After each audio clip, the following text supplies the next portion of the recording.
This episode is part of our series discussing the debate topics released for Debatable Open 2021. The motions can be found in the description along with timestamps for your convenience. Please enjoy.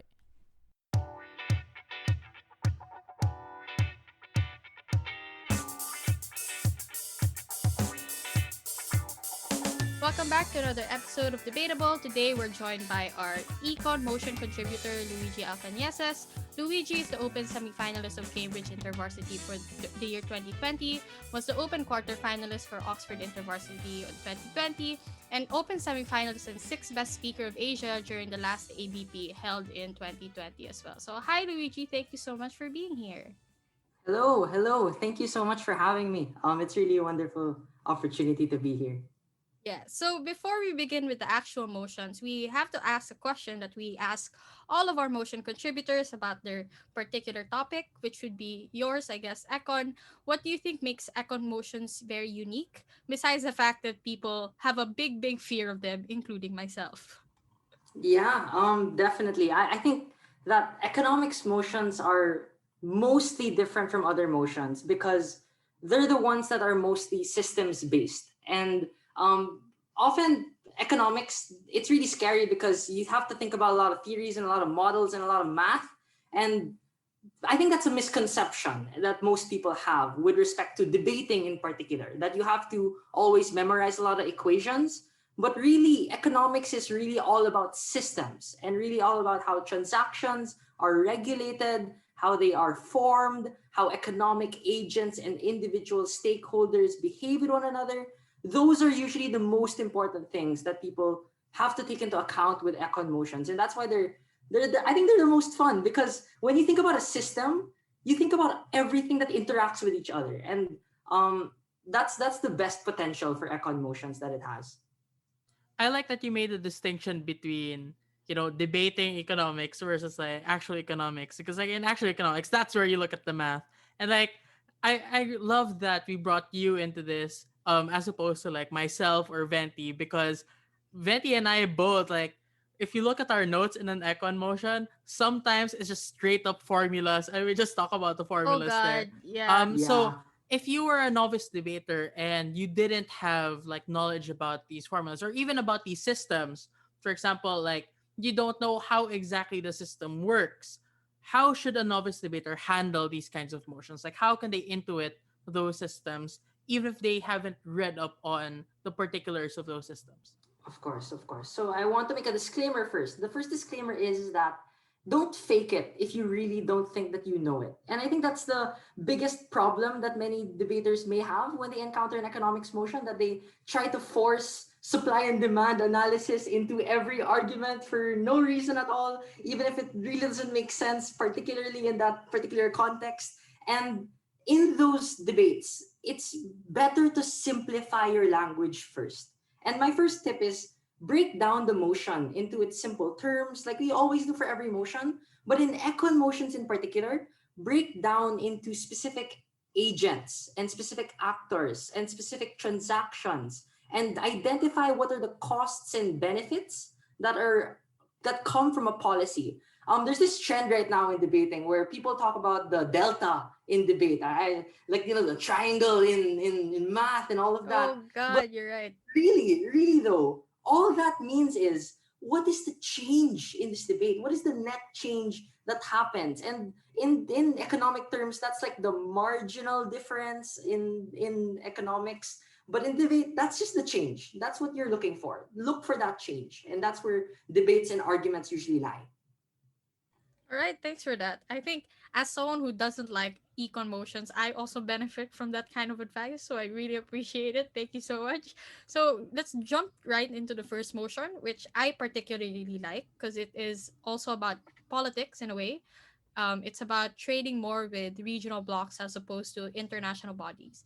The first question I have with a motion like this would be, what is the exclusivity of either side? Because I could imagine the debate, or at least some debaters wanting to have it all by arguing that you can also trade with ASEAN and at the same time trade with China and the US as well. So what do you think are disadvantages with trying to meddle two at the same time? Yeah. Usually in economics motions, it's really, really important to really identify what the trade-off is. And I think that's what you're looking at with mutual exclusivity, because when in real life, obviously there's like a lot of this overlaps with one another.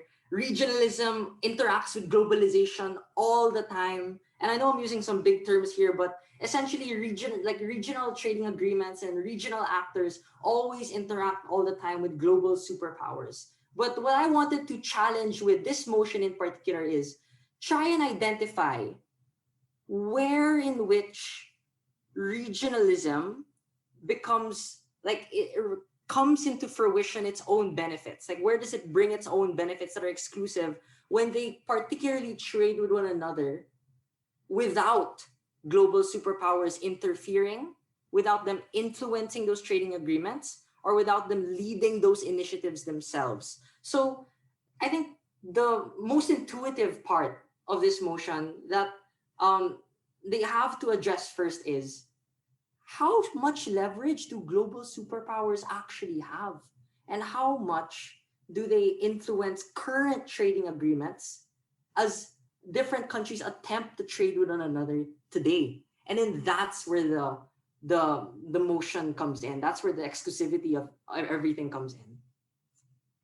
Okay, so how do you characterize like economic integration on in a regional sense, especially in relation to what you were talking about, like bilateral trading agreements with global superpowers, or perhaps like entering into like these big multilateral economic institutions led by particular global superpowers, for example, like Bretton Woods institutions, the WTO, those kinds of things. How do you characterize both of them, especially in relation to each other? Yeah, so I think the best way to characterize regionalism and the attempts to regionalize and create alternative economic institutions compared to the institutions that you mentioned, like the WTO, the IMF, the World Bank, is trying to mimic the same functions that they do, but in localized, more tailor fit terms in conditions that different countries can agree with. So I'll give a more concrete example. The creation of the SADC, the Southern African Development Community, or the creation of the ASEAN, the Association of Southeast Asian Nations, for example, do pursue economic integration in terms of either, but not limited to, the pursuit of the reduction of tariffs with one another or the cost to trading, or, for example, increased labor migration towards another country and preferential trading agreements on that basis, or also, even in some cases, the pursuit of a single currency, which the European Union can, to some extent, be considered as a regional organization. So those are the some of the facets of economic integration that are part of this debate that people can meddle with and wrestle with. So you already mentioned some benefits to regional integration in relation to tailor-fit policies, lower costs, even cultural integration as part of it. My question would be, how do you justify all those benefits in relation to things you're trading off? Like you're trading off like the possibility of better goods or even lower costs because you are dealing with China, for example, or giving up what China has to offer, what the US has to offer. So how would you frame it such that all of these regional benefits are much more desirable for a developing country that might be just starting out their economy? Yeah. So I honestly think that the best way to contextualize this debate is trying to understand how China and the United States would react. I'd like to just say and highlight my inspiration for making this motion. It's a paper written by Danny Roderick on new regionalism. And new regionalism is this concept where, in light of the efforts of international institutions that are led by the global superpowers like the United States and China, in light of their pursuit of trade wars with one another, trying to own certain areas of the world by creating things like the BRI initiative, the Belt and Road Initiative, or maybe the Trans-Pacific Partnership for the case of the United States, or the RCEP for the case of China. In light of the creation of those policies, different institutions like the ASEAN or like other regional trading organizations try to create more and more leverage and collectivize with each other. So I think that it's a better way to frame and mitigate the worst effects of probably many pernicious policies that are imposed by them, whilst preserving all the things that you just mentioned, such as the cultural ties, the agency to create economic policies on their own metric, and your ability to some extent, maintain your sovereignty as a nation with a regional bloc that protects you with those shared interests. That's the I think that's my favorite way to understand the motion, as opposed to other blanket dichotomies that sound so absolute, like, oh, it's culture, oh, it's money. It really isn't always that black and white, but it's always about trying to work within the tension of other influencing actors that are already trying to intervene now. All right. So given that, I noticed that that's a very compelling argument for government that you can actually balance this. It seems to me like a catch-22. So in given that, how do you expect, or how would you recommend opposition to maneuver around those very compelling frames that you just gave? Exactly. So I think the best opportunity there is to recognize the frame in which Gov is framing this argument and use it to your advantage. So remember, when I created this argument, I'm saying that different global superpowers are already, as an endemic reality, attempting to intervene and are already attempting to create economic institutions that are already dominant in the status quo. Given that context, I think opposition has the best opportunity here to present that countries like China already are attempting to leverage bilateral trading agreements against many of these countries and are attempting to create their own economic institutions with other actors that already benefit from them, which are proximate to them, because they already have a lot of hold over these powers. Regionalism, as mentioned in the motion, actually makes it harder and harder for these countries to especially negotiate in those agreements, when different countries like China can single out some countries when they attempt to regionalize. And I think that's where the RCEP, I know there are a lot of motions on the RCEP now, if you've noticed, like the Regional Comprehensive Economic Partnership, just sounds so much more powerful when you think about it. Because when ASEAN is already able to opt in to a trading agreement that is led by China, that is already negotiated by China and led by China and by many global superpowers with other competing organizations that already exist, that is the best way to maximize your competitive advantage. That is the best way to get a better trading deal. So it cuts the same thread if you think about it. And I think that's how you create a spin in an economic motion, even though like you usually think that it's one or the other, but it usually isn't one or the other. It's a debate, and that's why it's possible. So I think you mentioned quite a bit already in terms of the cultural ties as well as the cost, even a little bit of politics. I guess before we end this motion and move on, I just wanted to ask what possible other angles you had in mind when you made this motion. Like what wild extensions can you imagine teams running, or what personally would you run if you had the opportunity to debate this? There's also the potential to think about non-economic, not not so direct economic impacts that are in terms of GDP or in terms of profit or in terms of trading in general. Most trading debates are also in relation to, as you mentioned, geopolitical relations with one another. And what I'd want to emphasize here is that there's also a lot of potential to go into areas of conflict resolution, in areas in terms of peace resolution, or in areas in terms of being able to create stronger non-economic ties and other political arrangements and agreements, so that you can leverage yourself on the technologies of other countries, leverage yourself on the governments of other countries to pursue benefits for the world in general. So honestly, my other ideas do include trying to reduce global conflict in general. In certain cases, that's a debatable issue for both sides, or also the issue in terms of resolving issues in terms of science, climate change, or being able to have innovation in terms of increasing technology and information transfer with other nations. That's also very inherent to international trade, but also it changes in terms of the dynamic when you think about regionalism and internationalism in that scale, on how knowledge is transferred on that basis. A lot of potential on those arguments too. All right, so we can move on to the second motion, which is about megacities.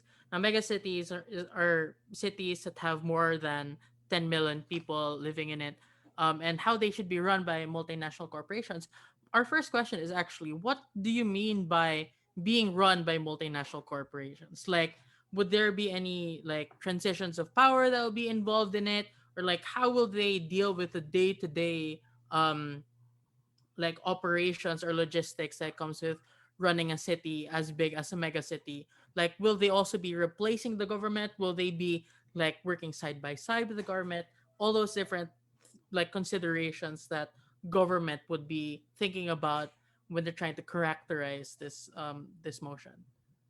Yeah, so I'd want to emphasize that uh, given the wording of the motion, it is definitely possible and plausible for a government to create different variations of the policy. So I want to emphasize that there are some general ways in which you can understand that. So, number one, as you mentioned, what is the interference and what is the level of involvement that government may have? Some government policies may say that governments still have control over national fiscal and monetary policy. So when I say that, I'm talking about in terms of government spending, in terms of taxation, or in terms of their ability to print and produce money in the economy, or be able to create bailouts, for example, which are all created by the government, or also decisions in terms of the military or geopolitics or national security. Those are usually some decisions that are ceded towards the government. What most government teams would do in this debate when they create a model is to define how a corporation can particularly make decisions in city level for local government units, but also in terms of how it interacts with the national and regional economic development model that a city may create. So this includes, but it's not obviously limited to decisions in terms of zoning laws, property laws, decisions in terms of migration and the limits towards immigration towards a certain urban center, because as mentioned in the info slide, when they are highly inhabited and they're heavily populated, many different individuals from rural populations want to migrate to this area. So decisions in terms of migration are very important. But lastly, I think another important aspect to this would also include decisions in terms of the creation of special economic zones. So the prioritization of certain industries, the prioritization of certain corporations and bidding in terms of others, and the like.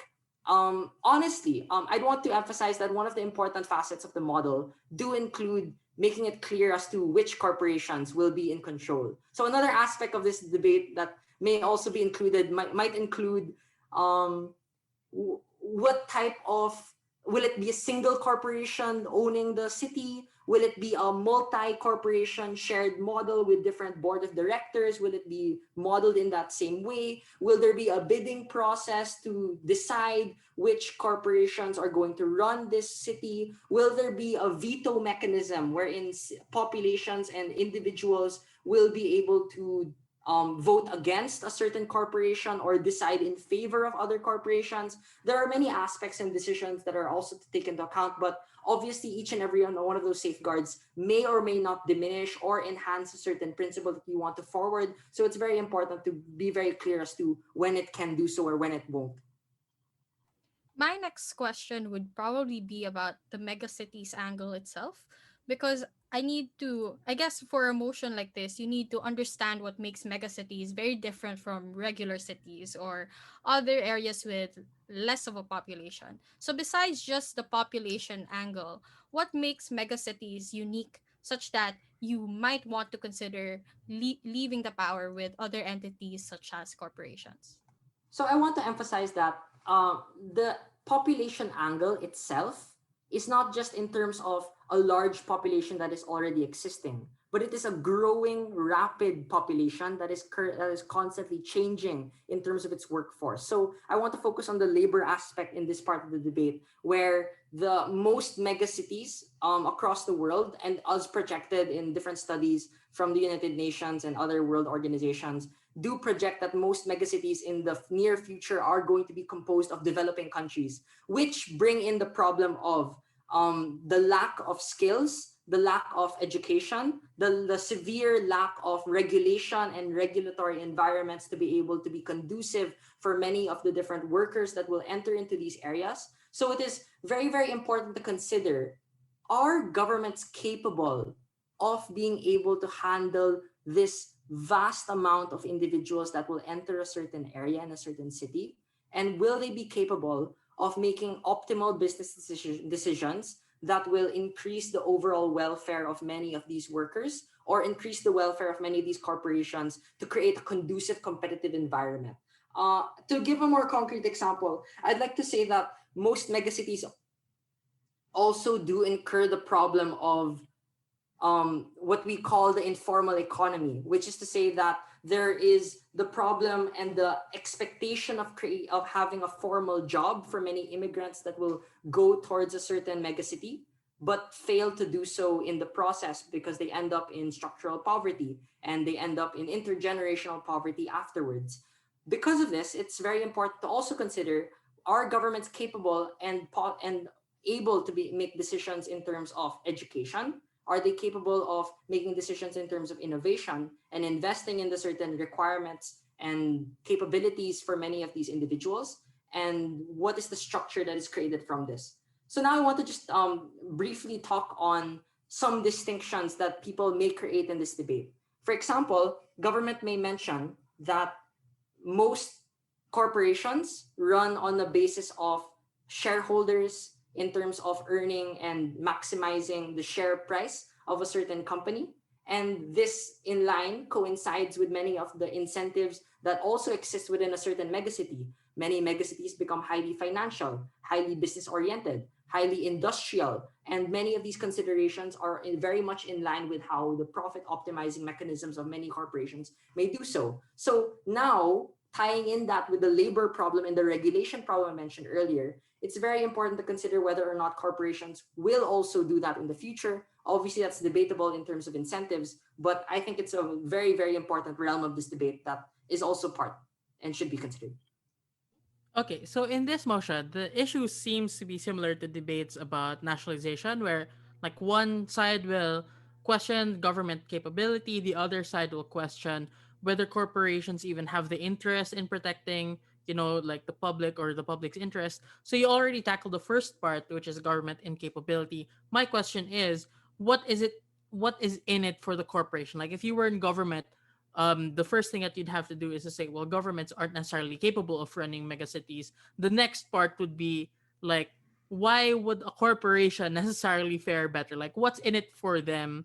Like, why are they not likely to like cut their services short or give like subpar um services in order to maximize profits? So I'll give a real life example. The inspiration for this motion in particular is the prediction that in 2021, Amazon is considering buying Cyprus. It's not realistic in the sense that it's actually going to happen. Most projections say it won't happen, but it's very important to consider that it is possible. And there are reasons to believe that Amazon will benefit from being able to create a headquarters in Cyprus. Most of those benefits would include, but obviously be not limited to, the ability to create a tax haven, for example, to have a secure location for their operations, or their ability to have a certain secure workforce that they can have for themselves, be able to subvert regulations that they may not have in other countries, to create a risk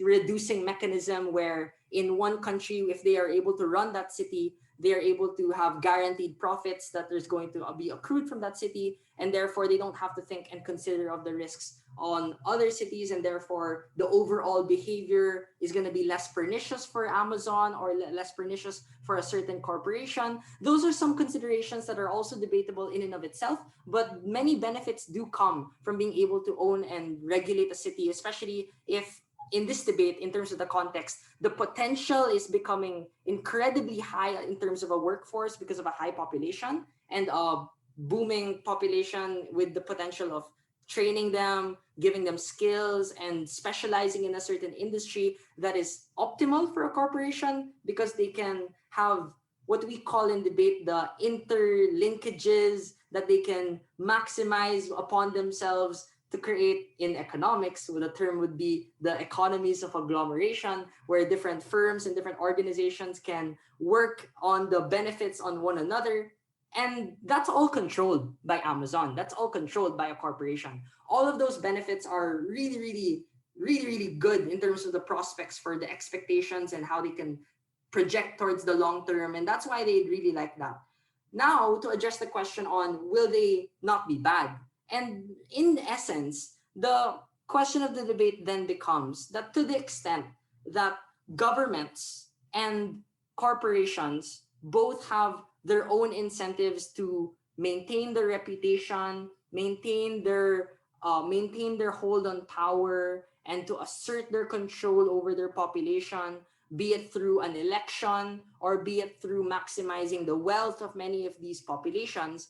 It's important to consider how and what is the operations in which they do so. What I would argue in this debate, if I were Gov, to try and mitigate most of the worst harms that selfish corporations may have, is that to the extent that corporations do want to optimize profit all the time, they also have to balance that against making sure that their population is going to be stable, is going to be well fed, is going to be have met the basic services and needs that many of the citizens may also want for. And most of that can also coexist in most corporations when a labor union does exist, but is also very much optimized when they know that when certain population group is going to specialize and benefit the corporation, it's going to benefit the bottom line, and then it's going to benefit the overall welfare of the entire city, and then eventually the corporation. Usually that's how the structure goes when you try to mitigate the worst effects that corporations may behave in. So far we have a really compelling government bench. My question now would be, given all the things that were ran in government side as to optimization, as to how corporations also have safeguards, what would you then argue at opposition to sort of maybe principally or pragmatically disprove the benefits that corporations may have in areas of large population? Of course. So I want to mention that it really is important to not forget the principle in this debate. And when I talk about the principle, I don't want to say that all of the pragmatic arguments I said earlier were really not principle based. Most of them are principle based to the sense that when we talk about increasing the welfare of population, the principle there is in the principle of utility and making sure that people have more money on their hands, they can make more decisions for themselves, and therefore they have more agency. At opposition, what I want to argue now is the reason as to why a vote or a democratic form of accountability and a system of accountability is very important is that governments, politicians, and states are better able to accommodate the different preferences of individuals when it is construed in terms of a vote. A vote is not only a vote in terms of better wages or a better welfare or a better city in general, but a vote also constitutes the need to consider different other problems that a city may face, such as the problems I mentioned earlier, which many corporations may not directly address, such as intergenerational poverty or inequality in the state, the need for a robust taxation policy, or in some of these states may also include a weak property policy and an allocation of land and the laws in which these are governed and regulated with one another. Most corporations may not make arbitrations on that legal basis or a constitutional basis for the consideration of the rights of individuals, but at least states may do so because they're constitutionally and legally bound to do so. Those are the principal arguments that also lead into some pragmatic benefits in terms of protecting some civil rights and liberties of people. But more than this, what I'd say at opposition is that what this debate should also consider is that when we debate any this house believes that motion, we aren't just only talking about the mega city and the only stakeholders and the interests of these people alone. We are also considering the greater value and the benefit for everyone in the state, because we're talking from the perspective of a neutral observer. And this is important to consider because to the extent that they are also vulnerable populations or very important considerations, remember we said at the start of this discussion that many people who go to a megacity in the first place come from rural populations that are migrating for better opportunities and expectations. And it is only states who are in the voting population who take into consideration the votes of people from rural areas or the votes in places from the rest of the population, not only from a megacity, that can take into account those preferences, and it shouldn't be ceded to or be taken control of by a corporation. this also leads to other pragmatic benefits that, considering rural development, rural economies, or in terms of the relevance or how megacities can balance out those resources with one another, and whether or not it's going to be more harmful to certain populations or not. That's really what I'd focus on up, because you're re-maneuvering the context, but you're also still working within the confines of gov as to what the motivations of people are. And that's why it's an economics motion. It's really nice. Okay, I think we can move on to the last motion, which is about the assumption of economic rationality in economic models. And the question that you were trying to ask here is whether that assumption has done more harm than good to the creation, development, and design of domestic and foreign economic policy. I really like this motion because I've been recently thinking about economic rationality as well. Like, again, from the info slide, it says that generally individuals seek to maximize utility and minimize costs. But part of that assumption is people even know what will give them utility or what will make them happy, but and they might know the alternative. So like in reality, that doesn't really work. So we have this thing called the utility function, but the problem is people don't really have the computing ability or whatever to create these functions. I think this has to be acknowledged by both sides. Like I don't think opposition can say that the assumption is true, right? So my question now is how was the assumption applied in these economic models and how did they initially even affect the design of domestic and foreign economic policy to begin with? Because like I think another assumption in this motion is that there is a link. Like the assumption directly feeds into the creation and design of these economic policies. But my question is, how does that actually, like, how does that link work? Yes. So I want to first approach the motion by doing what I said at the beginning. Try and break it down into its simple elements and making it very clear as to what is the debate really asking about. And I want to understand it from a perspective of it's actually really just a debate about the free market and about state intervention, if you really think about it. Because assuming that individuals are able to make perfect rational decisions for themselves, meaning, this is to say, that they take into account full perfect information. They know all of the risks and the benefits and the costs that are involved with a certain option for them or alternative that is done for them, and they make decisions on that basis, then states don't actually have to do so much, because individuals, through the invisible hand, through most mechanisms or decisions that they do in the market, with firms, in interaction with other institutions, do not need any intervention on the behalf of states or on the behest of states. And I want to give another concrete example as to how this is manifest. When we talked about in the last motion on megacities, the theory behind that would probably be modern human capital theory, that most individuals, when they choose to migrate to a city, take into account all of the risks and the benefits, and they know that I'm going to have a higher wage. I'm expected to have a higher wage, and therefore, even though I have a lower wage in a certain rural area, and I still might relatively be better off in this rural area because I'm relatively more educated than others, I might have a better opportunity in a megacity. However, in reality, in practice, as you also mentioned, this isn't true, because the assumption of economic rationality is not only because they don't have cognitive capacity. It's not to say that they're dumb, but it's to say that there are cognitive biases that affect the decision-making process of these individuals, such as loss aversion, the feeling of losing more that affects their decisions in the future, that makes them incapacitated to make better decisions in the future, or the just the emotion of having so much hope, or the emotion of having so much potential happiness that you can imagine in your head. These are things that probably will affect many of these individuals, and that necessitates some state intervention as to limiting migration in one sense, or probably making sure that the information has to be more available, or creating more and more regulations that will put more and more barriers to entry for many of these individuals to go to a megacity, to bridge that gap in what they call in economic terms, to try and bridge the gap of the cost that individuals may actually make to go to a megacity.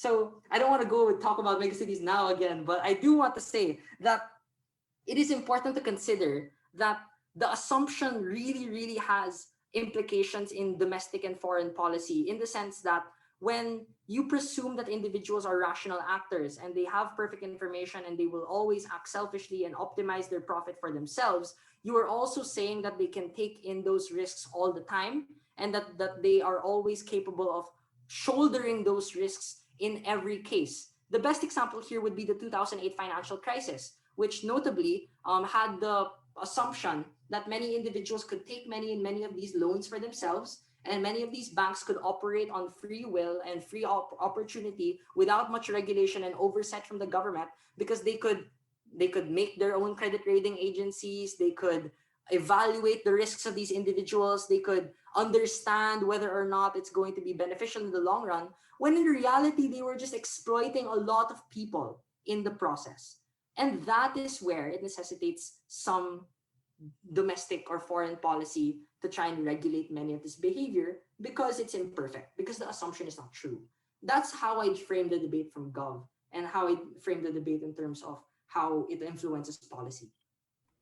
Besides looking at the influence in policy, I wanted to ask what the alternative would look like if that was the case. Like, what would an economic policy that takes into consideration the psyche of people, the irrationality of people, how would that look like then, either now or in the past?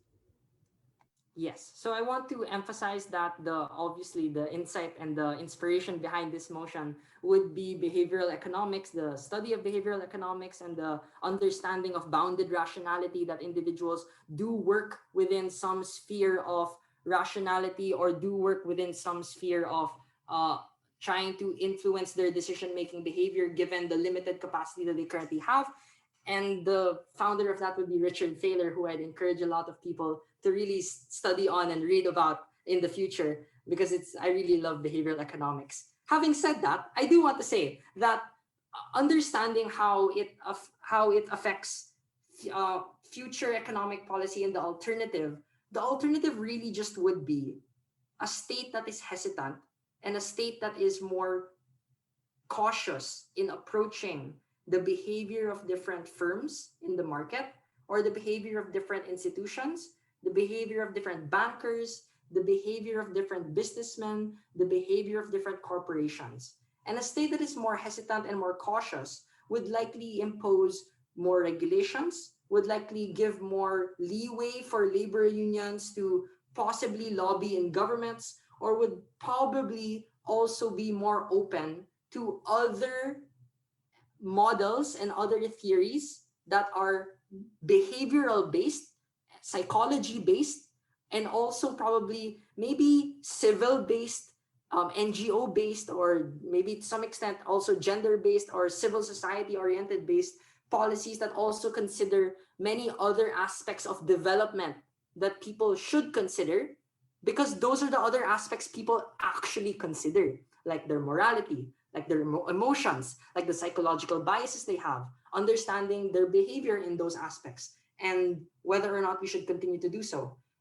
In concrete terms, I want to emphasize that one of the influences of the assumption of rationality in actual real life world debates, or the real world, would also include the influence of consumerism, and the influence of the consumption, being very hesitant with what advertisements we create, or also what types of marketing campaigns we will allow and tolerate in the world, and what type of decisions we will allow certain individuals to make. How can we, on Richard Taylor's terms, how can we nudge them towards a certain policy decision, or nudge them against a certain policy decision in certain cases?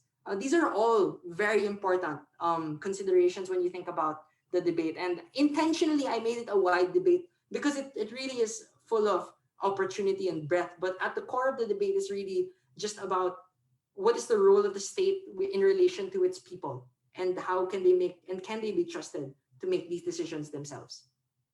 Okay, so there are, to be fair, actual policies that exploit behavioral economics. Because I actually took behavioral economics before using nudge theory as well. But most of the examples that I do know right now actually deal with like individual choices to, for example, get insurance. And I think Taylor was also talking about individual choices, and these interventions do work.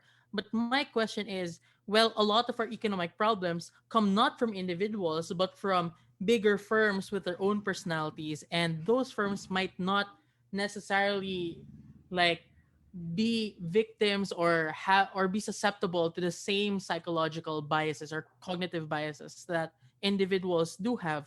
So how would this policy, or how would the alternative making economic policies taking behavioral economics into account answer these problems that are created not by individuals but by bigger firms that are run by multiple individuals that can check the cognitive biases of any particular individual in the board of directors? Yeah, so I think usually how I take into account that consideration, I would first say that many firms and many individuals also exist within their own echo chambers in a corporation. So, for example, I would say that if you watch The Big Short, there's this concept that Richard Taylor also says there, which is the hot hand fallacy that many individuals and firms and a lot of the bankers in the financial crisis did fall into, in thinking that it was already going so and so well. The housing market was going perfect and perfect and perfect, but eventually it burst without any other individual thinking that it would. And I think many firms and many organizations are not immune to these biases as well. But to the extent that you do say that they also check and balance one another, I think it's also important to consider that from the perspective of this debate in particular, behavioral economics also serves the purpose of making sure that that information is available to everyone, because corporations usually withhold that information from more people, and and the assumption of rationality presumes that many of these individuals, even without this information, will always be able to make rational decisions within the limited choices and the limited amount of access that they currently have and the capacity that they currently have. So I'd still say that there's still a role in which the debate still plays on how many policies on a like a default option in terms of insurance, or probably like more options that are tailor fit towards an individual and nudging them towards certain risk averse loans, for example, that are probably going to be more beneficial for them that they would not have otherwise chosen, are also to be considered in this debate. So, given that the strategy on government would be to lean heavily on alternatives that rely on behavioral economics, I guess the question now would be, how does opposition maneuver around it? Is the strategy of opposition to merely hype up, for example, rational economics, or would the alternative be to, well, not really bash, but talk badly about the alternatives that might exist? If you were in opposition per se, what exactly or what main strategy would you try to do?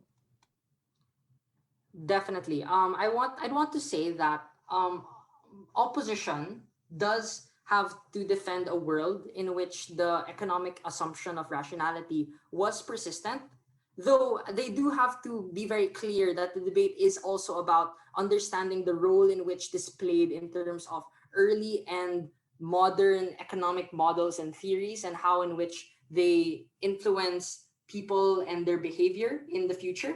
So it opposition does have a lot of room to argue on the potential of how this affected the way in which people, for example, create a development model in the West that they can impose and make more accessible to more and more people, to create a freer market that more and more individuals can have access to, and not have reliance on a state or any other external actor to make those decisions on their behalf.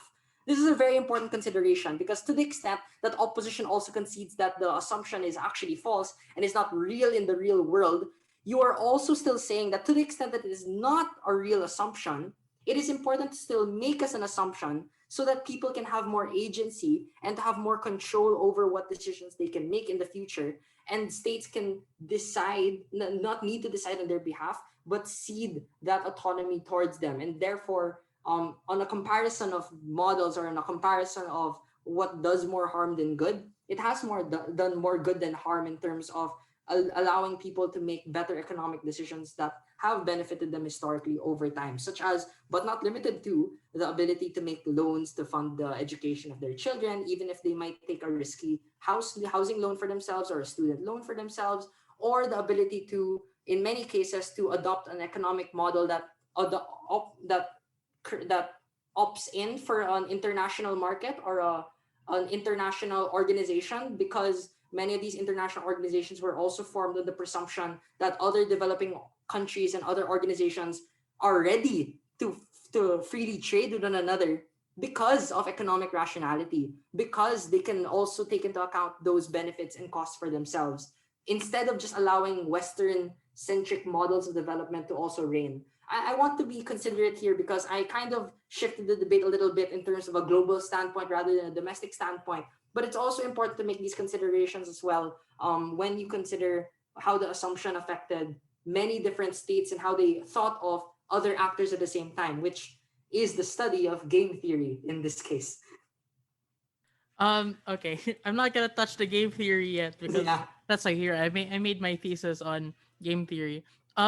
So like would you say that actually the assumption doesn't work, especially when people aren't made aware of number one, the assumption of rationality itself and how it works, and number two, the information that's available in the market.